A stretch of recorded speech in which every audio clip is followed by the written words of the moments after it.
আসসালামু আলাইকুম। সবাই কেমন আছেন? আলহামদুলিল্লাহ আমরা ভালো আছি। আমরা আছি এখন মেঘনা থানার সামনে। আমরা যাচ্ছি সোয়ানি গ্রামে।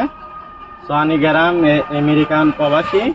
আমাদের পরিচালক নাইম হোসেন নাইম থেকে কালকে অ্যাপয়েন্টমেন্ট নিচ্ছে তারা। তাদের 50টা নাইকেল গাছ আছে। আমরা এই যে এসিন কাটুরিকে নিয়ে নাইকেল গাছটি সাফ করতে যাচ্ছি। আমরা চলে আসলাম। এই যে এখন আমাদের এসিন কাটুরি এখন আমি গাছে উঠতেছি। গাছটা অনেক বড়, তো আপনারা সবাই দোয়া করবেন আমার জন্য। এখানে আমাদের দুইটা ডাব পারছে আমাদের খাওয়ার জন্য। আমরা একটা কাপড় ধরছিলাম, দুইটা ডাব পারলাম। তো এখন ওই দুইটা ডাব কেটে আমরা খাওয়ার জন্য প্রস্তুতি নিচ্ছি। তো এখানে প্রায় কাটা শেষ, তো এখন এটা খাওয়া শুরু হবে।